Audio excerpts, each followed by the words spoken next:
শেখ হাসিনা ভারতে আশ্রয় নেওয়ার পর থেকেই বাংলাদেশের সঙ্গে দেশটির কূটনৈতিক টানাপোড়েন দেখা দেয়, ফলে কূটনৈতিক তলবের ঘটনাও ঘটে। তবে এই টানাপোড়েন সর্বশেষ গিয়ে ঠেকে ন্যায্য পানি বন্টন ইস্যুতে। উভয় দেশের যৌথ নদীগুলোয় বাঁধ দিয়ে ভারত অন্যায্য কাজ করছে বলে অভিযোগ জানানো হয় বাংলাদেশের পক্ষ থেকে। এই অবস্থায় বিএনপি পানির ন্যায্য হিস্যার দাবিতে তিস্তা পাড়ে 48 ঘন্টার কর্মসূচিও পালন করে। অন্যদিকে বাংলাদেশ ভারতের অভিন্ন আরেক নদী গঙ্গার পানি আটকে রাখা নিয়েও অভিযোগ ওঠে দেশটির বিরুদ্ধে। ফলে দুদেশের পানি বন্টন চুক্তি অনুযায়ী পানির ন্যায্য হিস্যা বাংলাদেশ পাচ্ছে কিনা তা তদন্ত করে দেখতে ভারতে যায় বাংলাদেশের প্রতিনিধি দল। ভিশনের ফুলঝুরি মেগা অফারে ফ্রিজ কিনলেই পাচ্ছেন 16 পিসের আকর্ষণীয় গিফট বক্স একদম ফ্রি।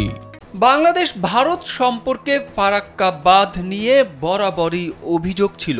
1996 সালে সম্পাদিত ভারত বাংলাদেশ চুক্তি অনুযায়ী গঙ্গা নদীতে 70,000 কিউসেক পানি থাকলে উভয় দেশ পাবে 35,000 কিউসেক, আর 75,000 কিউসেকের বেশি পানি থাকলে 40,000 কিউসেক পাবে ভারত, বাকিটা পাবে বাংলাদেশ। 30 বছর মেয়াদী গঙ্গা চুক্তিতে পানি বন্টনের বিষয়টি স্পষ্ট করে বলা থাকলেও সেটি ঠিক মতো মানছে না ভারত। শুষ্ক মৌসুমে গঙ্গার পানি অন্যায়ভাবে অপসারণের ফলে বাংলাদেশের দক্ষিণাঞ্চলের জনজীবনে বিপর্যয় নেমে পড়ে। এতে বাংলাদেশকে কৃষি, মৎস্য, বনজ, শিল্প, নৌ পরিবহন, পানি সরবরাহ ইত্যাদি ক্ষেত্রে ব্যাপক লোকসানের সম্মুখীন হতে হয়।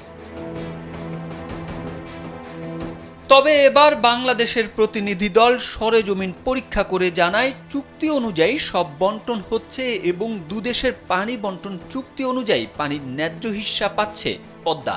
বাংলাদেশ ও ভারতের মধ্যকার গঙ্গা চুক্তি বিষয়ক যৌথ কমিটির বৈঠক চলমান রয়েছে। বৈঠকে ইন্দো বাংলাদেশ যৌথ নদী কমিশনের বাংলাদেশের প্রতিনিধি দলের প্রধান হিসেবে নেতৃত্ব দিচ্ছেন মোহাম্মদ আবুল হোসেন।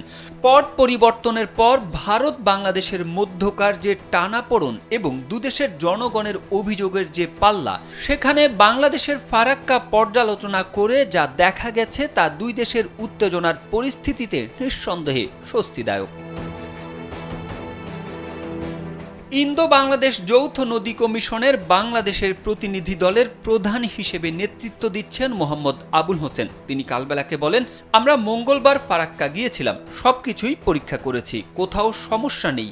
পানির ভাগাভাগি গাইডলাইন অনুযায়ী ঠিকভাবেই হচ্ছে, আমরা সেটাই জানিয়েছি।